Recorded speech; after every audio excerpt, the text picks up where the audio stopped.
সে নামাজ পড়ে, সে রোজা রাখে, সে হাদিসের কথা বলে। বাইরে থেকে তাকালে মনে হয় এটাই সেই মানুষ যাকে আপনি দোয়ায় চেয়েছিলেন, কিন্তু দরজার আড়ালে সে মিথ্যা বলে, ধোঁকা দেয় আর নিঃশব্দে আপনাকে ভেঙে ফেলে। সে ইসলামী পোশাক পরে বলে তার মানে এই না সে বিয়ের জন্য নিরাপদ। সে দিনের কথা বলে বলেই সেটা প্রমাণ করে না সে সত্যিই দিনের উপর চলে। আপনি আপনার বন্ধুদের বলেন তিনি এতটা খারাপ না। আপনি নিজেকে বোঝান সবাই তো পারফেক্ট না, কিন্তু মন খুলে বলুন তো আপনার ভিতরের কণ্ঠস্বর, যেটা আপনি মুখে বলতেও পারেন না, সেটা আপনাকে কি বলছে? আপনি আরও ভালো পাওয়ার যোগ্য। আর হতে পারে সেই কণ্ঠস্বর আপনার অহংকার থেকে নয়, হতে পারে সেটা আল্লাহর পক্ষ থেকে, যিনি আপনাকে এমন এক পথ থেকে সরিয়ে আনছেন যে পথ হয়তো আপনাকে ভেঙে দিত। ইসলাম শুধু এটা বলে না যে কাকে বিয়ে করতে হবে, ইসলাম শেখায় কাদের থেকে নিজের হৃদয়কে রক্ষা করতে হবে। এই ভিডিও কারো অপমান করার জন্য না, আর বিনোদনের জন্য তো একেবারেই না। এই ভিডিও এখানে আছে কারণ অনেক ভালো মেয়ে যারা আল্লাহকে ভালোবাসে, যারা ইমানের উপর ঘর গড়তে চায়, তারা আজ ভেঙে পড়ে, কাঁদে আর বিভ্রান্ত হয়। শুধু এই কারণে না যে তারা যথেষ্ট ভালো ছিল না, বরং এই কারণে যে তাদের কেউ আগে থেকে সতর্ক করেনি। তাই আপনি হ্যাঁ বলার আগে, আপনি আরেকটি রেড ফ্ল্যাগ উপেক্ষা করার আগে, আসুন কথা বলি সেই 7 ধরনের পুরুষ নিয়ে যাদেরকে কখনো বিয়ে করা উচিত নয়, যতই তারা দেখতে দিনই মনে হোক না কেন। স্ক্রল করবেন না, স্কিপ করবেন না, কারণ আপনি যেটা পরবর্তীতে শুনতে চলেছেন তা হয়তো আপনাকে ভুল মানুষের হাত থেকে রক্ষা করবে আর সঠিক মানুষের পথে এগিয়ে দেবে। বিসমিল্লাহ, চলুন শুরু করি। প্রথম ধরনের মানুষ, যে ইসলামকে ব্যবহার করে আপনাকে নিয়ন্ত্রণ করতে চায়। তিনি আপনাকে বলেন আপনার কর্তব্য হল তার কথা মানা। তিনি হাদিস উদ্ধৃত করেন স্ত্রীর দায়িত্ব নিয়ে। তিনি আপনাকে বারবার মনে করিয়ে দেন তিনি আপনার কাওয়াম অর্থাৎ রক্ষণাবেক্ষণকারী, দায়িত্বশীল ব্যক্তি। হ্যাঁ, ইসলাম স্বামীর উপর দায়িত্ব দিয়েছে, নেতৃত্ব দিয়েছে, সম্মান দিয়েছে, কিন্তু অনেকেই ভুলে যান ইসলামে শক্তি মানে কখনোই নিয়ন্ত্রণ না, বরং দায়িত্ব। আমাদের নবী মুহাম্মদ সাল্লাল্লাহু আলাইহি ওয়াসাল্লাম ছিলেন ইতিহাসের শ্রেষ্ঠ নেতা, কিন্তু তিনি একই সঙ্গে ছিলেন সবচেয়ে মমতাশীল স্বামী। তিনি সাল্লাল্লাহু আলাইহি ওয়াসাল্লাম স্ত্রীদের উপর কখনো চিৎকার করেননি। তিনি সাল্লাল্লাহু আলাইহি ওয়াসাল্লাম কখনো তাদের অপমান করেননি। তিনি কখনোই নিজেদের কর্তৃত্ব প্রমাণ করতে স্ত্রীর কণ্ঠরোধ করেননি। তাই যদি কেউ তার এই অবস্থানকে ব্যবহার করেন আপনাকে চুপ করাতে, ভয় দেখাতে, কিংবা ইসলামের কথা মোট ঘুরিয়ে নিজের ইগোর জন্য ব্যবহার করতে, এটা কাওয়াম হওয়া না, এটা চালাকি। হ্যাঁ, একজন স্বামীর ইসলামী অধিকার আছে। তিনি বলতে পারেন আপনি কার সাথে মিশবেন, কোথায় যাবেন, কিভাবে পরিবারকে উপস্থাপন করবেন, কিন্তু এই দায়িত্ব পালনের পদ্ধতি হওয়া উচিত বিবেক, ভালোবাসা আর ইনসাফ দিয়ে। যখন একজন পুরুষের নির্দেশনা আসে আপনার কল্যাণের চিন্তা থেকে, আর সেটা প্রকাশ পায় কোমলতায়, তখনই সেটা হয় প্রকৃত নেতৃত্ব। কিন্তু যখন সেটা হয়ে যায় কঠোর, দমবন্ধ করা আর অহংকারে ভরা, তখন সেটা হয় নিয়ন্ত্রণ, রক্ষা নয়। এই ধরনের মানুষ আপনাকে বড় হতে সাহায্য করেন না, বরং আপনাকে ছোট করে দেন। আপনাকে আল্লাহর কাছাকাছি নিয়ে যান না, বরং আপনাকে ভরে দেন ভয়, দুশ্চিন্তা আর আত্মসন্দেহে। একসময় আপনি নিজেকে প্রশ্ন করতে বাধ্য হবেন, যদি আমি অবহেলিত বোধ করি তাহলে কি আমি একজন খারাপ স্ত্রী? বিয়ে কি এমন হওয়া উচিত যেন আমি ডিমের খোসার ওপর হাঁটছি? না বোন, ইসলামে আনুগত্য আসে ভালোবাসা থেকে, ভয় নয়। স্ত্রীর আনুগত্য এটা এক সুন্দর ইবাদত, কিন্তু সেটা কখনোই জোর করে, চালাকি করে কিংবা অস্ত্র বানিয়ে চাপিয়ে দেওয়ার জন্য নয়। নবী মুহাম্মদ সাল্লাল্লাহু আলাইহি ওয়াসাল্লাম বলেছেন, তোমাদের মধ্যে শ্রেষ্ঠ সেই ব্যক্তি যে তার স্ত্রীর প্রতি সবচেয়ে উত্তম আচরণ করে। শ্রেষ্ঠ মানে সবচেয়ে জোরে চিৎকার করা মানুষ নয়, নয় সবচেয়ে নিয়ন্ত্রণকারী, নয় সবচেয়ে যুক্তির বাহাদুরি দেখানো ব্যক্তি। আর যখনই নবী সাল্লাল্লাহু আলাইহি ওয়াসাল্লাম নিজ গৃহে ভুল কিছু দেখেছেন, তিনি সেটা সংশোধন করেছেন হিকমতের সাথে। না ছিল চিৎকার, না ছিল অপরাধবোধ চাপানো, না ছিল মানসিক নির্যাতন। তাই যদি কেউ ইসলামের নামে আপনাকে অমূল্য, লজ্জিত বা অদৃশ্য করে তোলে, জেনে নিন এটা ইসলাম নয়, সেটা থোবের আড়ালে থাকা অহংকার। তারা বলুক আপনি অবাধ্য, তারা বলুক আপনি বেশি সংবেদনশীল, কিন্তু যে নারী জানেন তিনি আল্লাহর চোখে কত মূল্যবান, তাকে কখনোই নিয়ন্ত্রণ করতে পারে না এমন একজন পুরুষ যার একমাত্র শক্তি হল ভয় দেখানো। আর যে পুরুষ সত্যি আল্লাহকে ভয় করেন, তিনি আপনাকে নেতৃত্ব দেবেন কোমলতায়, কর্তৃত্বে নয়। তিনি আপনার ঈমান বাড়াবেন, শুধু নিজের কণ্ঠ না, আল্লাহ যেন প্রতিটি নারীকে সেই পুরুষ থেকে রক্ষা করেন যিনি আল্লাহর বাণীকে বিকৃত করেন, আর আল্লাহ পথ দেখান সেই জনকে যিনি সেই বাণীগুলোকে নিজের জীবনে বাস্তবায়ন করেন। আমিন। দ্বিতীয় ধরনের মানুষ, যার চেহারায় ধর্ম আছে কিন্তু ভিতরে অহংকারে ভরা। তিনি পাঞ্জাবি পরেন, তিনি দাড়ি রাখেন, তিনি খুব সুন্দরভাবে দ্বীনের কথা বলেন, তিনি হাদিস জানেন, কুরআনের আয়াত বলেন, এমনকি অন্যদের শেখানো, কিন্তু যখন নম্রতার কথা আসে তখন তিনি ব্যর্থ। চলাফেরায় গর্ব, কথায় তাচ্ছিল্য, কারো ভুল ধরেন সাহায্য করার জন্য না, বরং নিজেকে বড় প্রমাণ করার জন্য। আর আপনি যদি খুব ভদ্রভাবে কিছু বলেও ভিন্নমত পোষণ করেন, তাহলেই মনে করেন আপনি যেন পুরো ইসলামকে অপমান করেছেন। এই মানুষটা হয়তো দ্বীন জানেন কিন্তু আখলাক ভুলে গেছেন। নবী মুহাম্মদ সাল্লাল্লাহু আলাইহি ওয়াসাল্লাম বলেছেন, যে ব্যক্তি আল্লাহর জন্য নিজেকে ছোট করে, আল্লাহ তাকে মর্যাদায় উঁচু করে দেন। আপনি সতর্ক থাকুন বোন, কারণ অহংকার সব সময় চিৎকার বা রাগ করে প্রকাশ পায় না। অনেক সময় সেটা হাসি দিয়ে আপনাকে ছোট মনে করিয়েও প্রকাশ পায়। তিনি বলবেন আপনার দিনের উন্নতি করা দরকার, কিন্তু নিজের চরিত্রের উন্নতি নিয়ে ভাববেন না। তিনি আপনাকে দিনের দায়িত্ব মনে করিয়ে দেবেন, কিন্তু ভুলে যাবেন যে ভদ্রতা, মায়া ও মমতাও দিনের অংশ। তিনি বলবেন আমি তো শুধু উপদেশ দিচ্ছি, কিন্তু ভিতরে ভিতরে সেটা করে থাকেন নিয়ন্ত্রণ আর অহংকার দেখানোর জন্য। যে পুরুষ সত্যিকারভাবে তাকওয়াযুক্ত, তাকে কখনো নিজেকে ধার্মিক প্রমাণ করতে হয় না। তার চরিত্র তার জবানকে ছাড়িয়েও আগে কথা বলে। আর যখন বিয়েটা এমন জায়গায় হয়ে যায় যেখানে আপনি বারবার নিজেকে নিয়ে সন্দেহ করেন, কারণ আপনি ভুল করছেন বলে নয়, বরং আপনার পাশে থাকা মানুষটি আপনাকে ছোট করে ভাবতে বাধ্য করছেন, তখন সেটা আর ঘর থাকে না, হয়ে যায় তার ইগোর মঞ্চ। ভুলে যাবেন না, পুরুষরাও চাপের মধ্যে থাকে। ভালো পুরুষ চেষ্টা করেন, ভুল করেন, আবার সংশোধনও করেন। তিনি পরিপূর্ণ না হতে পারেন, কিন্তু তিনি খাঁটি থাকেন। আমরা এখানে অপূর্ণতা নিয়ে বলছি না, আমরা বলছি ধর্মের নামে লুকানো অহংকার নিয়ে। নবী সাল্লাল্লাহু আলাইহি ওয়াসাল্লাম ছিলেন নম্র, যদিও তার ছিল গর্ব করার মতো অগণিত কারণ। তিনি নিজের পরিবারের সেবা করতেন, নিজ হাতে কাপড় সেলাই করতেন, স্ত্রীদের কাছ থেকেও পরামর্শ নিতেন, আর কখনো এমন ভাব নিতেন না যেন তিনি শুধুই সঠিক আর অন্যরা শুধুই ভুল। যদি কোনো পুরুষকে সংশোধন করা না যায়, এমনকি বিনয়ের সাথেও, তবে বুঝে নিন তিনি এখনো নেতৃত্ব দেওয়ার যোগ্য নন। বিয়ে মানেই কিন্তু কোনো আলেমকে বিয়ে করা নয়, বরং এমন একজনকে বিয়ে করা যার চরিত্র তার কথার প্রতিফলন। তাই কারো চেহারা দেখে মুগ্ধ হওয়ার আগে, দাড়ি, বক্তৃতা, ইউটিউব ভিডিও দেখে মুগ্ধ হওয়ার আগে নিজেকে প্রশ্ন করুন, তিনি কি রেস্টুরেন্টের ওয়েটারকেও সম্মান দিয়ে কথা বলেন? তিনি কি ভুল হলে চুপ করে শোনেন? তার কথায় মানুষ নিরাপদ বোধ করে নাকি ছোট বোধ করে?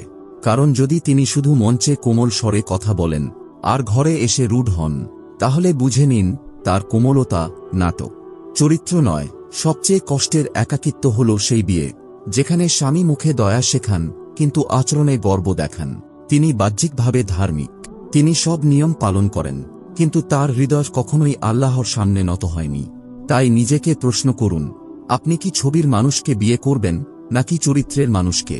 তিনি দেখতে ধর্মভীরু, কিন্তু যখন কেউ দেখে না তখনই তার ভিতরের মায়া হারিয়ে যায়। তাই শুধু প্রশ্ন করবেন না তিনি ইসলাম নিয়ে কি বলেন, প্রশ্ন করুন তিনি মানুষকে কেমন অনুভব করান। কারণ সবচেয়ে বিপজ্জনক মুখোশ হল ধর্মীয় মুখোশ, যেটা মানুষের সামনে পড়া হয় কিন্তু আল্লাহর জন্য নয়।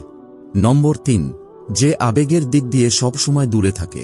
তিনি খরচ দেন, তিনি বিল পরিশোধ করেন, তিনি শারীরিকভাবে পাশে থাকেন, কিন্তু আবেগের দিক থেকে তিনি সেখানে আসলে থাকেন না। আপনি মন খুলে কথা বলতে চান, আপনার ভেতরের কষ্ট তার সাথে ভাগ করতে চান, আপনি কাঁদেন, আশা করেন যাতে একটু সহানুভূতি পান, কিন্তু তিনি চুপ হয়ে যান। আরও খারাপ, তিনি আপনাকে একেবারে উপেক্ষা করে দেন। তিনি বলেন, তুমি এত আবেগপ্রবণ কেন? আপনি কথা বলতে গেলে তিনি দীর্ঘশ্বাস ফেলেন, বিষয় বদলে ফেলেন বা একেবারে উঠে চলে যান।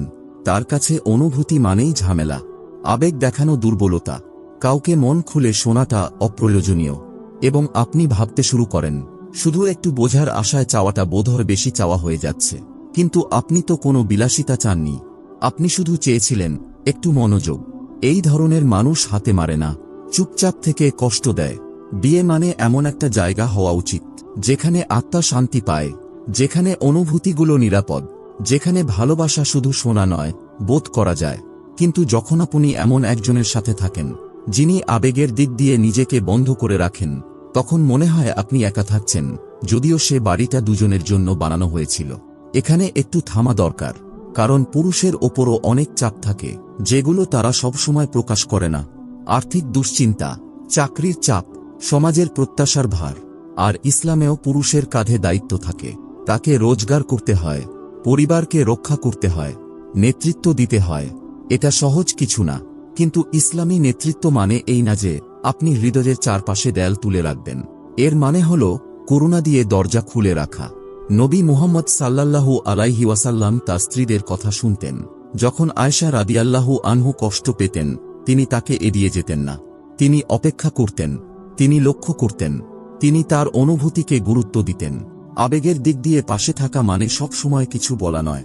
অনেক সময় শুধু চুপচাপ পাশে থাকা, কখনো শুধু শোনা, আর কখনো একটু সহানুভূতির জায়গা করে দেয়া। যদি কেউ আপনাকে আবেগ প্রকাশ করায় নাটকবাজ ভাবে, আপনি কাঁদেন আর সে মোবাইলে স্ক্রল করে, আপনার কষ্টকে বিরক্তি হিসেবে দেখে, তাহলে সেটা শুধু ঠান্ডা মেজাজ না, সেটা নীরব নিষ্ঠুরতা। এবং এভাবেই একজন নারী ধীরে ধীরে ভেঙে পড়ে, প্রতিদিন একটু একটু করে, এক ফোঁটা চোখের জলে করে, আর শেষ পর্যন্ত তিনি আর কিছুই বলেন না। নিজেকে জিজ্ঞেস করুন, আমি যখন কথা বলি তখন সে কি আমাকে অনুভব করে? সে কি আমার চুপ থাকার কারণ জানার চেষ্টা করে, নাকি শুধু আমার কথা মেনে নেওয়ার দিকেই গুরুত্ব দেয়? আবেগিক অবহেলা সব সময় চিৎকার হয় না। অনেক সময় সেটা খুব শান্ত একটা মুখোশ পরে আসে, কিন্তু তার আড়ালে থাকে এক নারী যিনি চুপচাপ কাঁদছেন, একটা বিয়ের জন্য যেটা কখনোই পুরোপুরি জীবন্ত মনে হয় না। সবচেয়ে কষ্টের অনুভূতি হল প্রতিদিন রাতে কারো পাশে শুয়ে থাকা, কিন্তু মনে হওয়া তাকে চাওয়ার অধিকারটুকু আপনার নেই। সেই পুরুষকে বিয়ে করবেন না যিনি ঘরে উপস্থিত থাকেন কিন্তু আপনার হৃদয়ে কখনোই নন। চতুর্থ ধরনের পুরুষ, যে ভালোবাসা চায় না, চায় শুধু নিয়ন্ত্রণ। তোমার বাইরে যাওয়ার দরকার নেই, তাদের সঙ্গে কথা বলা বন্ধ করাই ভালো। তুমি যখন আমাকে পেয়েছ তখন অন্য কারো দরকারটাই বা কেন? শুরুতে এসব কথা শুনতে সুরক্ষার মতো লাগে, মাঝে মধ্যে রোমান্টিকও মনে হয়, কিন্তু ধীরে ধীরে আপনার চারপাশের পৃথিবী ছোট হতে থাকে। আর একদিন হঠাৎ বুঝে ফেলেন, আপনাকে ভালোবাসা হচ্ছে না, আপনাকে শুধু নিয়ন্ত্রণ করা হচ্ছে। এটা কোনো নেতৃত্ব নয়, এটা শুধু নিয়ন্ত্রণ, যা ভালোবাসা বা যত্নের ছদ্মবেশে আসে। হ্যাঁ, ইসলাম পুরুষকে দায়িত্ব দেয়, কিন্তু তার সাথে সাথে জবাবদিহিতার ভারও দেয়। ইসলামে স্বামী কোনো শাসক নয়, তিনি স্ত্রীর রক্ষক, সহায়, শান্তির জায়গা। নবী মুহাম্মদ সাল্লাল্লাহু আলাইহি ওয়াসাল্লাম ঘরকে পরিচালনা করতেন, দয়া দিয়ে, তদারকি করে নয়। কিন্তু এই ধরনের পুরুষ নিজের সীমা ছাড়িয়ে যায়, ইসলামের জন্য না, বরং নিজের আধিপত্যের ইচ্ছা পূরণের জন্য। হ্যাঁ, ইসলামে পুরুষের অধিকার আছে। তিনি উপদেশ দিতে পারেন, সতর্ক করতে পারেন, স্ত্রীকে ক্ষতি থেকে দূরে রাখতে গাইড করতে পারেন, কারো সাথে মেলামেশা বা কোথাও যাওয়া নিয়েও পরামর্শ দিতে পারেন। কিন্তু সেটা হতে হবে বুদ্ধিমত্তা ও দয়া দিয়ে, না যে অবিশ্বাস থেকে, না নিষেধাজ্ঞা দিয়ে, না রূঢ়তা দিয়ে। কোনো নারীকে তার সম্মান বিসর্জন দিতে হবে না, শুধু শান্তি বজায় রাখার জন্য। তখন আপনি বুঝতে শুরু করবেন, আপনি আগের মতো হাসেন না, কথা বলার আগে দুবার ভাবেন, ফোনে আলো জ্বলে উঠলেই মনে ভয় ঢুকে যায়। তারপরও সে বলে, আমি শুধু তোমার ভালো চাচ্ছি। কিন্তু নিয়ন্ত্রণ কখনোই ভালোবাসা নয়, বিশেষ করে যখন তা আপনাকে চুপ করিয়ে দেয়। নিজেকে জিজ্ঞেস করুন, নিজের মতো করে থাকতে গেলেও কি আমাকে তার অনুমতির প্রয়োজন হয়? সে কি আমাকে দিকনির্দেশ দিচ্ছে, নাকি আমাকে কোনো সম্পত্তির মতো পাহারা দিচ্ছে? কারণ ভালোবাসা মানুষকে একা করে না, ভালোবাসা মানুষকে বড় করে, উন্মুক্ত করে। আর আসল কোয়াম, যে ইসলামী নেতৃত্বের কথা বলা হয়, তা আবেগের ভার কাঁধে নেয়, কখনোই ইসলামকে অস্ত্র বানিয়ে আপনাকে চুপ করায় না। তাই কোনো পুরুষ যদি কোরআনের কথা ভুলভাবে ব্যাখ্যা করে, আপনার পরিচয় মুছে দিতে চায়, তাহলে বুঝে নিন সেটা ইসলাম নয়। যদি তার ভালোবাসা মানে হয় ভয়, নীরবতা, আর তার মনের খামখেয়ালের কাছে আত্মসমর্পণ, তাহলে সেটা সুরক্ষা নয়, সেটা দখল। আর সবচেয়ে খারাপ হল একজন নীরব শাসক, যিনি বাইরে হাসি দেন কিন্তু ভেতরে ভেতরে ধীরে ধীরে আপনার স্বাধীনতাকে কেড়ে নেন। নম্বর 5, যে পুরুষ মিথ্যা বলে আর প্রতারণা করে।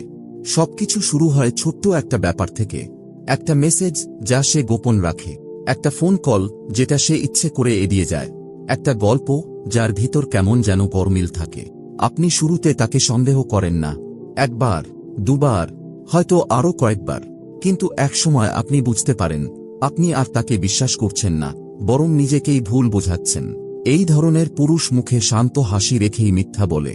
সে এমনভাবে প্রতারণা করে যাতে আপনি নিজেকেই পাগল মনে করতে শুরু করেন। আপনি কেন এমন সন্দেহ করছেন সেটাই নিয়ে আপনি অপরাধবোধে ভুগতে থাকেন। আর যখন আপনি তাকে এই নিয়ে প্রশ্ন করেন, সে তখন সব দোষ ঘুরিয়ে আপনার উপর চাপিয়ে দেয়। তুমি অনেক বেশি ইনসিকিউর, তুমি সব সময় ঝামেলার কারণ খুঁজো। কিন্তু সেই ফোনের পর্দার পেছনে থাকে একটার পর একটা বিশ্বাসঘাতকতার ছাপ, যেটা সে ভাবে আল্লাহ দেখছেন না। বোন, খোলাখুলি কথা বলি, ইসলাম শুধু জিনা নিষেধ করে না, ইসলাম নিষেধ করে প্রতারণা, বিশ্বাসভঙ্গ আর কাউকে গোপনে কষ্ট দিয়ে নিজের দোষকে মসৃণ ভাষায় ঢেকে ফেলা। নবী মুহাম্মদ সাল্লাল্লাহু আলাইহি ওয়াসাল্লাম বলেছেন, যে বিশ্বস্ত নয় তার কোনো ঈমান নেই, যে কথা রাখে না তার কোনো দিন নেই। যে পুরুষ সহজে মিথ্যা বলে সে আল্লাহকে নয়, নিজের খেয়াল খুশিকেই ইবাদত করে। বিয়ে মানে শুধুই দুটি মানুষের বন্ধন না, এটা ভরসার চুক্তি। আর এই চুক্তিকে ভেঙে দেয় যে কোনো ধরনের প্রতারণা, হোক সেটা শারীরিক, মানসিক কিংবা অনলাইনে। আর সবচেয়ে দুঃখজনক হল, সে হয়তো নামাজ পড়ে, দাওয়াত দেয়, এমনকি বলে আমি চেষ্টা করছি, কিন্তু যে পুরুষ আল্লাহকে ভয় পায় সে নিজের গুনাহ লুকায় না, বরং সে পালিয়ে বেড়ায় সেগুলো থেকে। সে বহু অজুহাত বানায় না, বরং তোবা করে। তাই শুধু তার কথার মিষ্টি ছন্দে ভুলে যাবেন না, শয়তানও একসময় অত্যন্ত আকর্ষণীয় ছিল, যতক্ষণ না অহংকার তাকে নিচে ফেলে দিল। সত্য কথা বলি, পুরুষেরা তাদের প্রবৃত্তির দ্বারা পরীক্ষিত হয়। এই সময়ে যখন চারপাশে সবকিছু খোলা, এটা সহজ নয়। কিন্তু ইসলাম কখনোই কোনো পুরুষকে এই ছাড় দেয়নি যে সে গোপনে প্রতারণা করে বেড়াবে আর প্রকাশ্যে ইসলাম প্রচার করবে।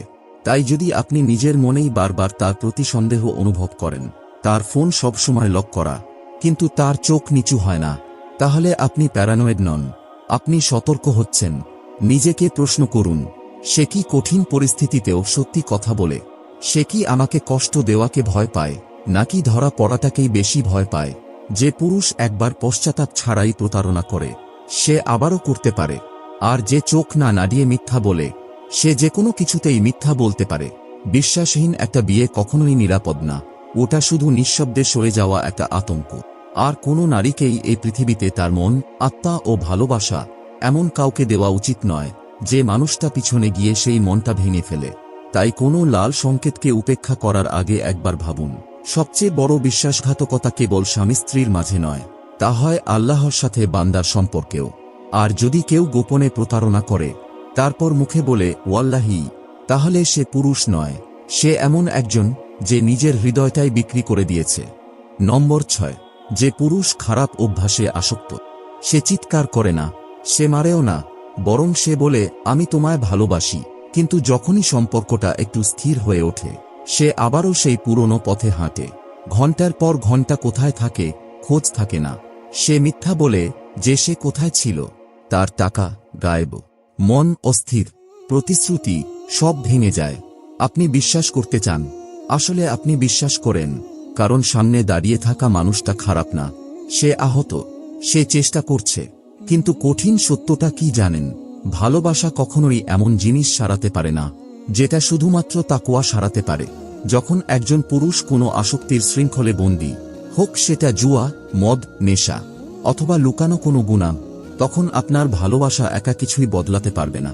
শুধু আল্লাহই পারেন হৃদয় পরিবর্তন করতে। আর আসক্তি কেবল সেই পুরুষটাকেই ধ্বংস করে না, এটা ধ্বংস করে সেই নারীকেও যে তাকে সবচেয়ে বেশি ভালোবাসে। আপনি নিজেকে দেখতে পাবেন, তার হয় মিথ্যা বলছেন, তার দোষ ঢাকছেন, তার জন্য কাঁদছেন, তার জন্য দোয়া করছেন। তারপর যখন কিছুই বদলায় না, তখন নিজেকেই দোষ দিচ্ছেন। কিন্তু ইসলাম আমাদের শিখিয়েছে, নিজ হাতে নিজেকে ধ্বংস করো না, বরং ভালো কাজ করো। নিঃসন্দেহে আল্লাহ ভালো কাজ করা মানুষদের ভালোবাসেন। যে পুরুষ হারাম কাজের মধ্যে ডুবে থাকে আর সেখান থেকে বের হবার চেষ্টা পর্যন্ত করে না, সে একসময় আপনাকেও টেনে সেই অন্ধকারে নিয়ে যাবে। চাইলেও আপনি তাকে বাঁচাতে পারবেন না যদি সে নিজেই না চায় বদলাতে। হ্যাঁ, ইসলাম আমাদের সবর করতে বলে, কিন্তু সবর মানে নিজের ধ্বংসের দিকে এগিয়ে যাওয়া না। সবর মানে এই না যে আপনি চুপচাপ থাকবেন আর আপনার জীবন ভেতরে ভেতরে ভেঙে পড়বে। সত্যি কথা বলি, অনেক পুরুষ আসক্তিতে জড়িয়ে পড়ে কারণ তারা ভেতরে ভেঙে পড়ে, হারিয়ে যায়, অবহেলিত মনে করে নিজেকে। কিন্তু যে পুরুষ আল্লাহকে ভয় পায়, সে সাহায্য খোঁজে, সে আপনার ভালোবাসার আড়ালে লুকিয়ে আপনার হৃদয় ধ্বংস করে না। আর যদি সে বলে, আমি যে কোনো সময় ছেড়ে দিতে পারি, বিয়ের পর সব ঠিক হয়ে যাবে, এটা তো শুধু একটা ফেজ, তাহলে আপনি কল্পনার জালে নিজেকে আটকে ফেলবেন না। যে মানুষ বিয়ের আগেই হারাম ছাড়তে পারে না, সে বিয়ের পরেও হঠাৎ করে নেক হয়ে যাবে না। নিজেকে জিজ্ঞাসা করুন, আমি কি এমন একটা ভাঙা ভিতের উপর জীবন গড়ছি যেটা যে কোনো সময় ধসে পড়তে পারে? আমি কি তাকে বাঁচাচ্ছি, নাকি নিজেকেই হারিয়ে ফেলছি আস্তে আস্তে? ইসলাম চায় না আপনি এমন কাউকে বিয়ে করুন যে নিখুঁত, কিন্তু ইসলাম বারণ করে এমন কাউকে বিয়ে করতে যে আপনাকে অন্ধকারে নিয়ে যায়, মুখে আলো ভালোবাসার কথা বললেও। তাই কোনো পুরুষকে আপনার হৃদয় দেওয়ার আগে যদি দেখেন সে আসক্তিতে ডুবে আছে, মনে রাখবেন, একজন স্ত্রী হিসেবে আপনি তার সঙ্গী হতে পারেন, কিন্তু তার রিহ্যাব বা নেশামুক্তি কেন্দ্র না। নম্বর 7, যে পুরুষটা শুধু বাইরেই ভালো মানুষ, ইমামের সাথে হাসি মুখে সালাম দেয়, মসজিদের দরজা খুলে ধরে অন্যদের জন্য, অনলাইনে কুরআনের আয়াত শেয়ার করে, আর সবাই বাইরে থেকে দেখে ভাবে, আহা, একেবারে আদর্শ মুসলিম পুরুষ। কিন্তু যখন আলো নিভে যায় আর দর্শকরা সরে যায়, তখন তার দয়াটাও হারিয়ে যায়। বাইরে কখনো গলা তোলে না, কিন্তু ঘরে তার আওয়াজ দেয়াল কাঁপায়। অজানা মানুষদের ধন্যবাদ জানায়, কিন্তু আপনাকে একটা শব্দ না। রাতে মসজিদে দাঁড়িয়ে তাহাজ্জুদ পড়ে, কিন্তু আপনি রান্নাঘরে কাঁদলেও চোখ তোলে না। এই সেই পুরুষ যে ইসলামিক অভিনয় রপ্ত করেছে, কিন্তু ইসলামিক চরিত্রকে অবহেলা করেছে। নবী মুহাম্মদ সাল্লাল্লাহু আলাইহি ওয়াসাল্লাম শুধু বাইরেই ইবাদত করতেন না, ঘরেও ছিলেন কোমল, দয়ালু। তাঁর স্ত্রীদের কাছে তিনি ছিলেন নিরাপদ, শ্রোতা, সম্মানদাতা। নবী সাল্লাল্লাহু আলাইহি ওয়াসাল্লামের কোনো রূপ ছিল না যেটা দরজার ভেতরে হারিয়ে যেত। তাই সাবধান থাকুন সেই পুরুষ থেকে, যে দুনিয়াকে মিষ্টি কথা বলে, কিন্তু আপনাকে একটা কোমল কথা পর্যন্ত বলে না। বিয়ে এটা না যে একজন মানুষ বাইরে কেমন তা দেখার ব্যাপার। বিয়ে হলো সে একান্তে কেমন যখন কেউ দেখছে না। এবং সবচেয়ে ভয়ের জায়গা হয়তো এটা, যখন আপনি সত্যি বলবেন তখন কেউ বিশ্বাসই করবে না, কারণ তার বাইরের রূপ মার্জিত, শান্ত, ধার্মিক, কিন্তু আল্লাহ উভয় রূপই দেখেন। আর আল্লাহর ন্যায়বিচার কখনো বাইরের মুখোশে ভুল করেন না। তাই শুধু বক্তৃতায় কিভাবে কথা বলে সেটা দেখে বিয়ে করবেন না। মানুষ তার প্রশংসা করে বলে তাকে স্বামী হিসেবে বেছে নেবেন না। বেছে নিন সেই পুরুষকে যার সাথে একান্তে থাকলে আপনি শান্তি অনুভব করেন, যে নিজের আসল রূপেও আপনাকে সম্মান করে। কারণ যে পুরুষ বাইরের জন্য ইসলাম দেখায়, কিন্তু ঘরে সেই ইসলামের মূল স্পিরিটটাই মানে না, সে চায় আপনি শুধু ভান করে শান্ত থাকুন, আর সে আপনার প্রাপ্য ভালোবাসাটাও আপনাকে না দিয়ে রাখুক। এমন পুরুষ স্বামী না, সে একজন অভিনেতা। বিয়ে ইসলামে পবিত্র। এটা শুধু দুজন মানুষের মধ্যে চুক্তি নয়, এটা দুজন এবং আল্লাহর মধ্যে একটা অঙ্গীকার। বিয়ে মানে হওয়া উচিত দয়া, ভালোবাসা আর একে অন্যকে সুন্দরভাবে গড়ে তোলার একটি নিরাপদ স্থান। কিন্তু অনেক সময় নারীরা এমন পুরুষদের ভালোবেসে ফেলে যারা বাহিরে ধর্মের মুখোশ পরে, কিন্তু তাদের অন্তর থাকে আল্লাহর প্রিয় গুণাবলীর থেকে অনেক দূরে। আপনি যদি আপনার জীবনের কিছুটা গল্প এই কথাগুলোর মধ্যে খুঁজে পান, তাহলে চোখ বন্ধ করে থাকার সময় না এটা। কারণ ইসলাম শুধুই অন্যকে ভালোবাসার শিক্ষা দেয় না, এটা নিজেকে আল্লাহর জন্য সুরক্ষিত রাখার শিক্ষা দেয়। তাহলে কিভাবে নিজেকে রক্ষা করবেন? শুধু রুটিন হিসেবে নয়, ইস্তিখারা করুন আল্লাহর সঙ্গে খোলামেলা কথোপকথনের মতো। শুধু সে দাওয়াতের মজলিসে কি বলে সেটা নয়, দেখুন সে দুর্বলদের সাথে কেমন ব্যবহার করে, সমাজ কি বলছে সেটা নয়, শোনেন আপনার ভিতরের সেই সতর্কবার্তাকে, আপনার ফিতরাকে। আর মনে রাখুন আল্লাহর এই শক্তিশালী বাণী, ভালো নারীরা ভালো পুরুষদের জন্য, আর ভালো পুরুষেরা ভালো নারীদের জন্য। বিয়ে কখনো নিখুঁত হওয়ার ব্যাপার না, এটা হচ্ছে নিয়তের ব্যাপার। এটা এমন একটা অন্তরের ব্যাপার যে একান্তে আল্লাহকে ভয় করে, বাইরে মানুষের সম্মান করে, আর ভালোবাসে দায়িত্ব নিয়ে। আর যদি আপনি এমন একজনের সাথে বিবাহিত থাকেন যিনি সংগ্রাম করছেন, তাহলেও আশাহীন হবেন না। পরিবর্তন সম্ভব, কিন্তু তা শুরু হয় নিজের দায়িত্ব স্বীকার করার মধ্য দিয়ে। সমস্যা এড়িয়ে চললে আরোগ্য আসে না, বিশ্বাস, জ্ঞান আর আন্তরিক চেষ্টা দিয়েই আসে সঠিক সমাধান। প্রিয় বোনেরা, ভয় পেয়ে কখনো থমকে যাবেন না। শুধু একাকিত্ব থেকে পালাতে হ্যাঁ বলবেন না, কারণ ভুল মানুষকে বিয়ে করলে একাকিত্ব শেষ হবে না, তা আরও বাড়বে। সময় নিন, কঠিন প্রশ্ন করুন, বাহ্যিক রূপের বাইরে দেখুন, আর জেনে রাখুন আপনি যদি আল্লাহর সন্তুষ্টির জন্য আপনার মানদণ্ড ঠিক রাখেন, তাহলে আল্লাহ আপনাকে সম্মানজনক ফলই দিবেন। কারণ আপনি দুনিয়াতে এসেছেন আধা ভালোবাসা পাওয়ার জন্য না, আধা সম্মান পাওয়ার জন্য না, অথবা অর্ধেক মনোযোগ পাওয়ার জন্য না। আপনি সৃষ্টি হয়েছেন সম্মানের সাথে। আর যে পুরুষ আপনার উপযুক্ত, সে আপনার সেই সম্মানকে বুঝবে আর তা রক্ষা করবে আল্লাহর একটি আমানত হিসেবে। আল্লাহ আপনাকে এমন একজন জীবনসঙ্গী দান করুন, যিনি তাকে ভয় করেন, আপনাকে সম্মান করেন, এবং এমন একটি ঘর গড়ে তোলেন যেটা ইসলামী সৌন্দর্য প্রতিফলন করে, শুধু কথায় নয়, কাজে।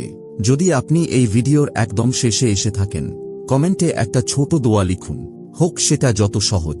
ইয়া আল্লাহ, আমার হৃদয়কে হেফাজত করো। আপনার এই দোয়াতেই হয়তো কেউ বলবে আমিন, আর সেটাই হতে পারে আপনার জন্য কবুল হওয়া মুহূর্ত। যদি এই বার্তাটি আপনার মনে দাগ কেটে যায়, তাহলে লাইক দিন, শেয়ার করুন আর সাবস্ক্রাইব করতে ভুলবেন না, যাতে আরও হৃদয় উপকৃত হতে পারে ইনশা আল্লাহ। আসসালামু আলাইকুম ওয়া রহমাতুল্লাহ।